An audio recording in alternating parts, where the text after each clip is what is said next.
All right. So happy Monday morning to all the entrepreneurs, to the growthpreneurs that are listening right now. It's 9:06 a.m. on Monday, February 14th, and today is also Valentine's Day. So we're going to be talking about the one currency that you absolutely need to build relationships with other people in your life and in your business. That currency is attention. And if you're listening right now, cheers to you. I appreciate you. I'm having my iced coffee. And yes, as a Floridian, we don't have we don't have hot coffee. We have iced coffee. So I'm sipping some coffee. I hope that you're doing the same, or maybe drinking some water or tea or whatever. But I hope that you're having a phenomenal start to your week so far. And so let's start, because today we're going to be talking about attention. Now, if you are paying attention right now, I want you to put live or grow in the comments so I can go back. Me and the team can go back and connect with you, follow you, support your content, so on and so forth. So what are the kind of rules of attention? All right, I have them written down. And let's begin. So again, welcome to another episode of Growthpreneurs. If you've never been here before, we help entrepreneurs get seen, because without you getting seen, people are not going to know that you exist, and they're not going to be able to pay for whatever products or services that you have to sell. Tomorrow evening, Tuesday, 7:15 p.m. Eastern Standard Time, February 15th, I'm also going to be having a live masterclass. If you want to get seen by more of the right people on LinkedIn, you should definitely be there. And the way to register for that is go to yougrow.club, yougrow.club. All right, so let's start. Number one, nothing exists without your attention. Like, we have to come to terms with the fact that our whole reality is predicated by what we give our attention to. So our ability to learn, your ability to listen to me right now is only possible with your attention, right? Your ability to gather information is only possible with your attention. The person that you're going to celebrate today for Valentine's Day, their relationship with you was only possible because they got your attention, and vice versa. So really, our entire lives are predicated by what we give our attention to, our time to, and our energy to, which brings me to number two. And before we move on to number two, that means that you don't exist in your prospect's life. Like, you literally do not exist in any of their thoughts and any type of facet of their life until you're able to capture their attention. And so one of the greatest skill sets, and I hope that every single entrepreneur is listening, one of the greatest skill sets that you have is your ability to gather, to capture, to keep, and to multiply attention online. And online is so important because how are you going to reach people when 70% of people are not even returning to the office, right?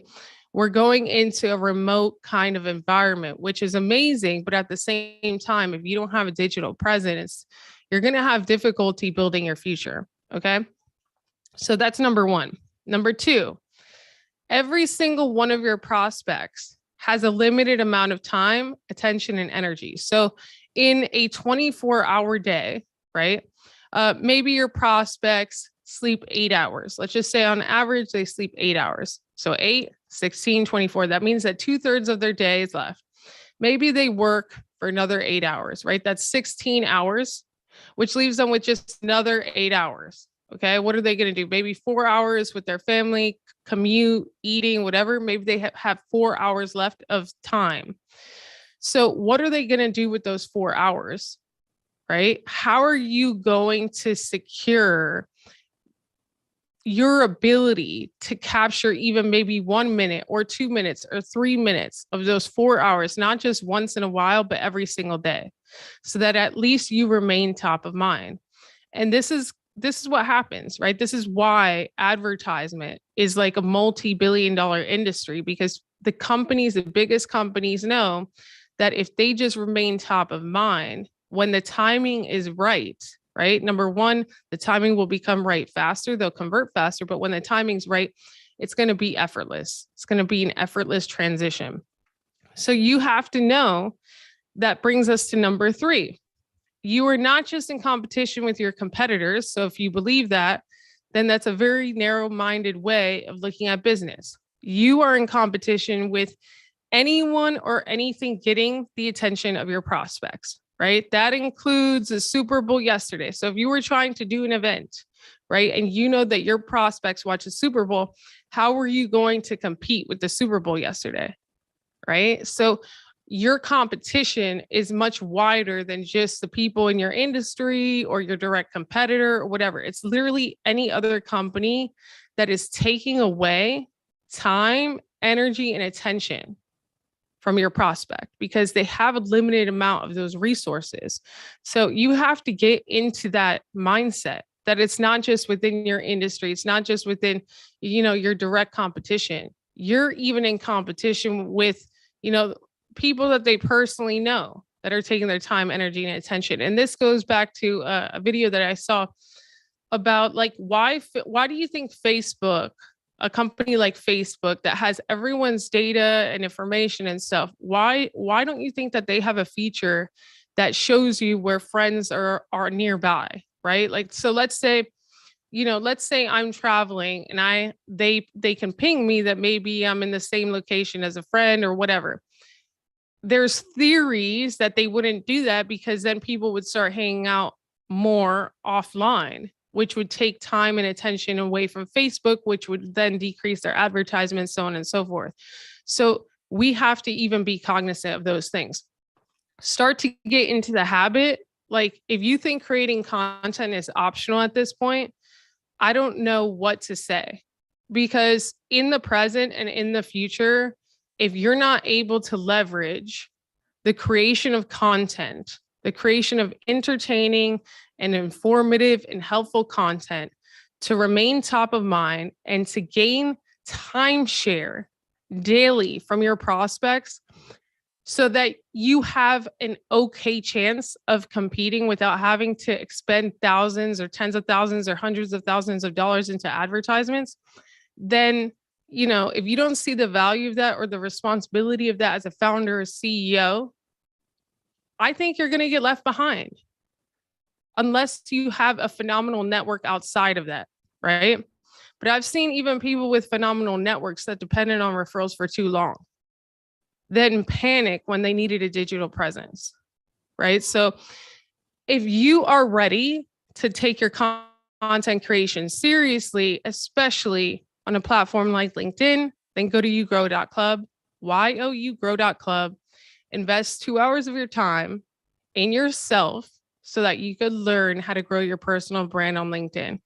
We start tomorrow at 7:15 p.m. Eastern Standard Time. So number 4, your responsibility as a business owner, introvert, extrovert. Introverts use this excuse all the time. I don't want to post on LinkedIn because I'm an introvert. Well, so am I. I'm an introvert too, believe it or not. People assume that I'm an extrovert because of my following, but I am actually an introvert. And, let's define this. An introvert is basically when you're energized when you're alone. So if you spend time alone and you recharge and you feel re-energized, right? Then you're technically an introvert. If you're an extrovert, it means that you get energized around other people. But if you feel drained, after an event or around other people, then you're not an extrovert. So I am an introvert. And the only reason why I started to create content was because I could not stand cold calling.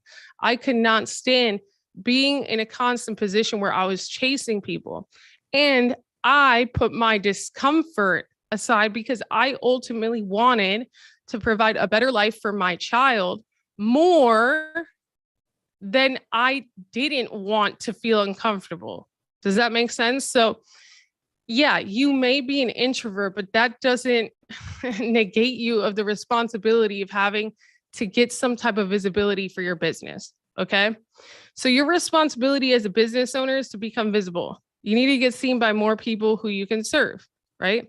And for me, it just makes logical sense that the easiest platform right now to do this on is a platform where, number one, people sign on to intentionally network, right? Which is LinkedIn. Number two, the ratio of people that create content versus consume content is drastic, right? So 3% of people create content on LinkedIn, but there are so many more people that are active. So this is not a content rich platform. Most people on Instagram, TikTok, Facebook that are users create content. On LinkedIn, the large majority of users, of active users, do not create content, which means that you have a blue ocean. There's literally probably no other thought leader in your niche. And if there are, there's maybe one or two, versus a place like Instagram where there's a million influencers in every niche, right? So the organic reach on top of that, the buying power of the average user, like if you're not using the tools at your disposal, right? If you're not really registering for this masterclass and you have yet to gain the traction that you want to on LinkedIn, then you don't want it bad enough, right? Because the answers are in the masterclass. So go to ugrow.club and register. Number 5, to get attention, you need to commit. You need to have a system to create content so that you don't get burned out. And you need to measure your progress. And then you need to repeat. So you need to go into this knowing that this isn't going to be for a week, right? This isn't going to be for 2 weeks. This isn't going to be for a month. Now, you will get results, new results. You will see progress within a short amount of time, but that doesn't mean that you stop, right? Coca-Cola has been advertising for how many years? Have they stopped? No, because they need to constantly reach new people. And so even though you may be a small business owner, that does not mean that you can't apply some of these big business strategies to your situation, right? So if the biggest companies in the world make it a top priority to reach new people, to market, right? To change their campaigns, to become visible on social media, then why are you not doing the same within your bandwidth? You need to have this mindset. This isn't going in and saying, hey, we're going to do this like 7-day diet. No, this is a lifestyle. This is a commitment. Okay. So number 6, to get attention, you need to know what will help your prospects do what they do better, right? So yes, you can leverage your story. You could leverage your experience. You could leverage your knowledge. You could leverage your skills to grow an audience, to attract your prospects. And this is where the ultimate strategy of personal branding comes in, is what experiences do you share and what lessons do you tie them to, right? That's the nuance of personal branding. Because I could literally give you, when this clip is over, it'll be about a 30-minute video clip. But the clips that my team gathers from this 30-minute video and the clips that we roll out, the short videos that we roll out on Instagram and TikTok and all of these places, will determine and continuously build on our brand. And those clips will define the direction of our brand in continuity, like compounding, right? So the clips that you choose may be very different from the clips that I choose from the same content. So it's not just about the technicality of video editing, the technicality of creating content. It's what experiences do you use? What do you share? What is your style? What clips do you take out of long form content to re-leverage? These are all things that could be done within systems. So you need to ultimately understand that you're leveraging yourself, right, to help your prospects do what they do better. Like if your content is not actually helpful, then what's the point, right? Then it's not going to gain the attention that it should. And this is where engagement is a real sign of what people like, and where as a creator, you should really take your ego out of it. You can create a painting, but you can't say that it's valuable. Other people have to say that it's valuable, right? So you may have a piece of content that you didn't even like to create, but it's the best performing piece of content yet. That means that your audience is gravitating towards that content for a reason. Take your ego out of it, find out why, and double down on that type of content, because that's what your audience likes. This isn't about you. This is about using your skills, knowledge, experience, and stories to help people. Okay. Number 7, to get attention, you need to emotionally connect with your prospects. This is where storytelling comes into play. I'm not going to get into this so much, but just understand that if you're trying to connect with people and you're just using data and analytics and all this stuff, we're not robots. Okay. Even on LinkedIn, why do you think that some of the most viral content is emotionally based, right? Because people largely make their decisions. This is human neuroscience based on emotion. Okay. More than 80% of decisions are based on emotion and supported by logic after the fact. Right. So if you're trying to constantly connect with people analytically, you're missing out on 80% potential of connection because you're not using emotion. Right. And then there's different types of emotions. So that could be a whole segment in and of itself. Number 8, to provide the best experience possible, you should get the attention of your prospects through different senses. So this is very important. If you're just being, I don't want to say lazy, but if you're just staying in your comfort zone because you do not want to create video content, okay, you are literally robbing your prospect of 55% potential communication and connection. Why? Because people are able to understand who you are, have a great sense of your personality, not just through what you say and how you say it, but also through your gestures, through your facial gestures, through your eye contact, right? So if you're just doing video if you're just not doing video because it's uncomfortable, then again, you're putting yourself first. And this isn't about you. This is about your who. This is about who you serve, right? This is about who you're trying to reach to serve through your product or your service.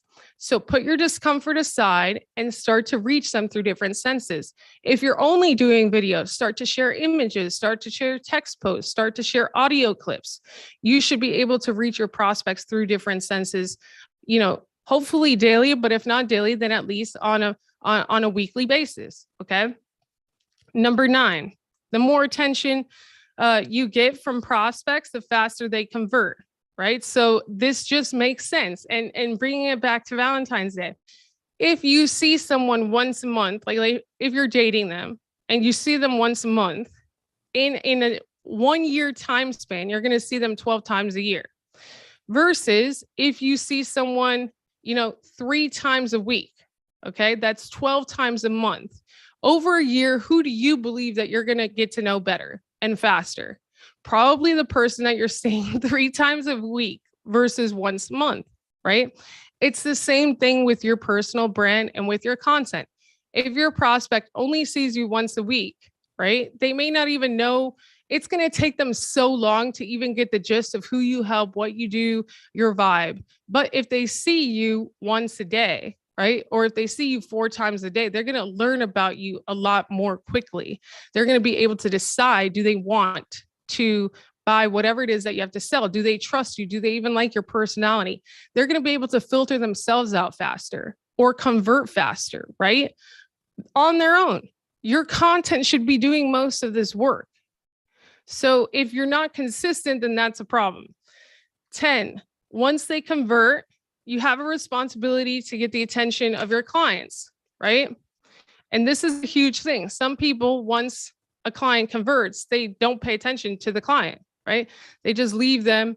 Oh yeah, good luck with the course. They don't like, I don't even understand this. Like, they don't even see if they log in, right? Like, they don't offer a new member orientation. They don't offer any type of kind of process to optimize and increase their percentage of engagement.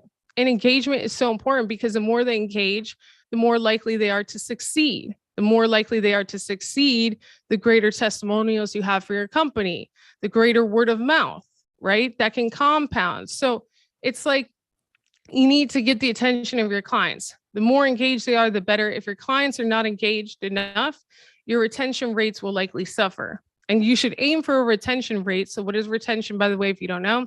Retention is like if people sign on to your program, right? If 10 people sign on and you have a new program after that, how many people stay, right?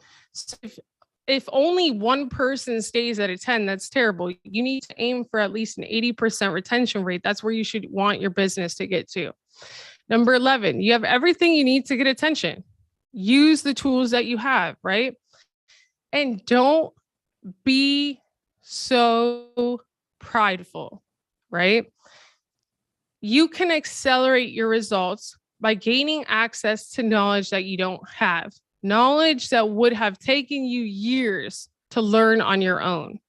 If you literally want to cut your learning curve and take what I learned the past 3 years of trial and error, save yourself those 3 years of time and learn from my mistakes, right? A smart person learns from their own mistakes. A wise person learns from other people's mistakes so that they save their own time. So if you want to be wise, if you want to learn from my mistakes and what I've learned the past 3 years growing on LinkedIn, then you will be at the masterclass tomorrow. Go to yougrow.club and, invest the 2 hours of time. I'm not going to say it's free. It's not going to cost you money, but it is going to cost you 2 hours of your time and attention and your engagement because it's fun, right? You're going to be able to interact with me, ask me questions. There's a live Q&A. There is no recording, so don't ask me for the replay because if it's important to you, then you'll be there. But you want to learn from other people's mistakes, right? You'll get faster traction. I've seen people that are stuck on LinkedIn for 12 months. They still haven't signed up for the masterclass. Invest in yourself. Take action. Don't just talk about it, right? Actually do the work. I hope that this helped you. And if it did, share it with a friend. We appreciate you so much. And I'll see you tomorrow morning at 9 a.m. God bless you. And I hope that you grow today.